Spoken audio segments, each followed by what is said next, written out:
सलाम वालेकुम, सत श्री अकाल, नमस्कार दोस्तों, स्वागत है आप लोगों का यूएई के नंबर 1 हिंदी समाचार चैनल यूएई समाचार में। अगर आपने चैनल अभी तक सब्सक्राइब नहीं किया है तो प्लीज़ सब्सक्राइब करें, घंटी ज़रूर बजाएं जिससे आप तक पहुंचे सबसे पहले वो खबरें जिसका सीधा सरोकार और ताल्लुक है आपसे। आप हमसे इंस्टाग्राम के द्वारा भी जुड़ सकते हैं जिसका लिंक मिलेगा आपको नीचे डिस्क्रिप्शन बॉक्स में। तो ये है अब तक के मुख्य समाचार। आज भारत के लिए 4 फ्लाइटों ने उड़ान भरी दुबई से कोच्चि, कन्नूर, कोझिकोड और तिरुवनंतपुरम के लिए, इसमें कुल मिला के 725 यात्रियों ने सफर किया।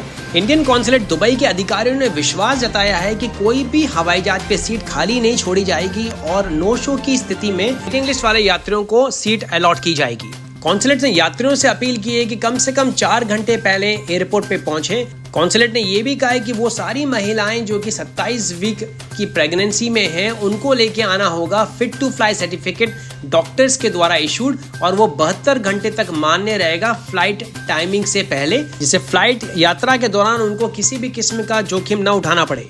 आज एक अहम फैसला लेते हुए सुप्रीम कोर्ट ने परमिशन दी है एयर इंडिया को बीच वाली सीट के साथ में अनियमित उड़ानें संचालित करने के लिए, जिससे ज्यादा से ज्यादा तादाद में अप्रवासी भारतीयों को लाया जा सके वापस भारत। गौरतलब है कि घरेलू उड़ानों में बीच वाली सीटों को छोड़ने का निर्देश दिया है कोरोना महामारी के चलते। इसी की सुनवाई के तहत भारत सरकार की तरफ से सॉलिसिटर जनरल श्री तुषार मेहता ने दलील दी कि अगर इंटरनेशनल फ्लाइट्स पे भी बीच वाली सीट छोड़ी जाएगी तो इतने हवाई जहाज एयर इंडिया और भारत सरकार के पास में नहीं है कि इतनी बड़ी तादाद में अप्रवासी भारतीयों को वापस लाया जा सके भारत में। इसका उन्होंने दूसरा पक्ष भी कोर्ट के सामने रखा कि 3 सीटों को यूटिलाइज करने के बाद में संक्रमण का खतरा बहुत ज्यादा बढ़ जाएगा, इसीलिए हर यात्री को भारत पहुंचने के बाद में कंपलसरी 14 दिन की क्वारंटाइन में रखना पड़ेगा संक्रमण को बचाने से रोकने के लिए। इसी के तहत एयर इंडिया को आदेश दिया है सुप्रीम कोर्ट ने कि बिना सीट छोड़े एयर इंडिया अगले 10 दिन तक फ्लाइट्स ऑपरेट कर पाएगी। Dubai road and transport authority ने मेट्रो के टाइमिंग्स को रिवाइज किया है और नए अनाउंसमेंट किए गए, जिसके तहत 27 मई यानी बुधवार से ऑपरेट करेगी मेट्रो रात को 12 बजे तक, और वीकडेज यानी कि शनिवार से लेकर गुरुवार तक मेट्रो चलेगी सुबह 7 बजे से लेकर रात को 12 बजे तक, और खाली फ्राइडेज को चलेगी सुबह 10 बजे से लेकर रात को 12 बजे तक। फिलहाल मेट्रो ऑपरेट करेगी सुबह 7 बजे से लेकर रात को 9 बजे तक दुबई में लॉकडाउन की स्थिति के दौरान। दुबई इकोनॉमिक डिपार्टमेंट ने एक सर्कुलर के द्वारा नई विज्ञप्ति जारी की है, जिसके तहत कहा गया है कि जितने भी शॉपिंग मॉल्स हैं दुबई में वो 70% कैपेसिटी पे काम कर सकेंगे सुबह 6 बजे से लेकर रात को 10 बजे तक।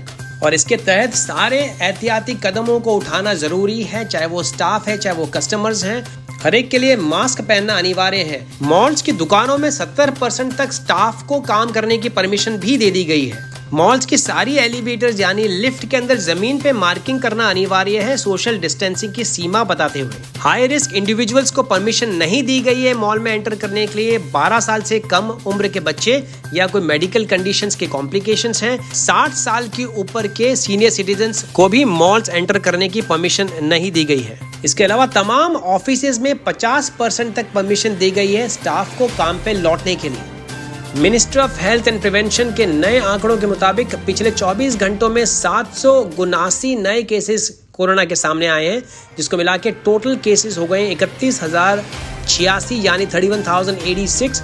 325 रिकवरीज भी देखी गई, जिसको मिला के टोटल रिकवरीज हो गई है 15,982 यानी 15,982। 5 नई मृत्यु भी दर्ज की गई, जिसको मिला के टोटल मृतकों की संख्या हो गई है 253। फिलहाल यूएई में टोटल एक्टिव केसेस हैं 14,851 कोरोना के। ईद उल फित्र की छुट्टियों के दौरान 3 अलग अलग कार्रवाई करते हुए दुबई पुलिस ने 7 लोगों को गिरफ्तार किया है और तकरीबन 1483 दारू की बोतलों को जब्त किया है। खुलासा के डॉक्टर आदिल मोहम्मद अल सुवैदी ने, जो डायरेक्टर हैं जेबर अली पुलिस स्टेशन के, उन्होंने कहा ज्यादातर बोतलें एक गड्ढे के अंदर छुपाई हुई थी सुनसान रेगिस्तान के इलाके में। पहली कार्रवाई करते हुए पुलिस की पेट्रोल टीम ने धर दबोचा 3 एशियाई मुल्क के लोगों को और गड्ढे के अंदर 24 प्लास्टिक के बैग्स के अंदर छुपा के रखी हुई 1110 बोतलों का किया जब्त। दूसरी कार्रवाई में दुबई पुलिस ने कार में पीछा करते हुए 3 एशियाई मुल्क के लोगों को गिरफ्तार किया, उनसे जब्त की 115 बोतलें। तीसरी कार्रवाई के तहत इंडस्ट्रियल एरिया में सिक्योरिटी चेक के दौरान पुलिस ने जब्त किया 258 दारू की बोतलों का जाखिरा।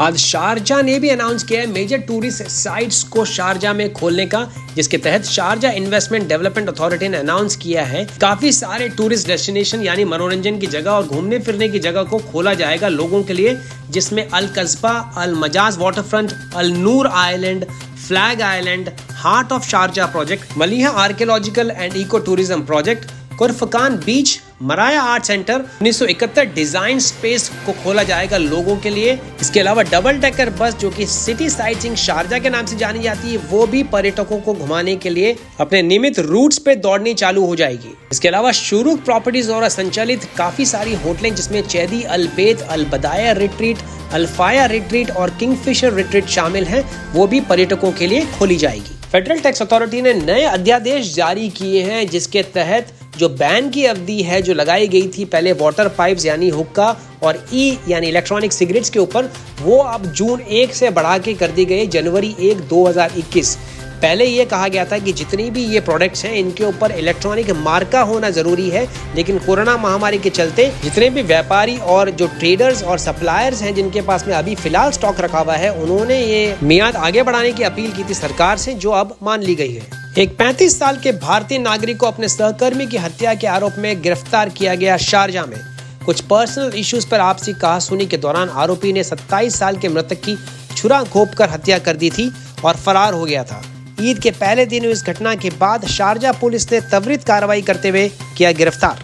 वो 6 अनाथ बच्चे जिनके माता पिता कुछ दिन पहले कोरोना वायरस की महामारी के चलते गुजर गए थे, उनके तमाम रहन सहन, पढ़ाई और परवरिश का जिम्मा लिया है शेख हुमैद बिन राशिद अल नोईमी, जो कि मेंबर है सुप्रीम काउंसिल के और रूलर हैं अजमान अमीरात के। उन्होंने अथॉरिटीज को हुक्म दिया है हर तरह की सुविधाएं और माकूल व्यवस्था पहुंचाने की बच्चों के लिए।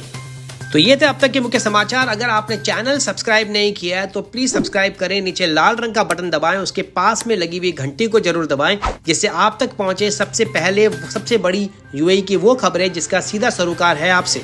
मैं विजय चौधरी लेता हूं आपसे इजाजत। मैं मिलूंगा कल नए ताजा समाचारों के साथ। तब तक रखें अपना ख्याल।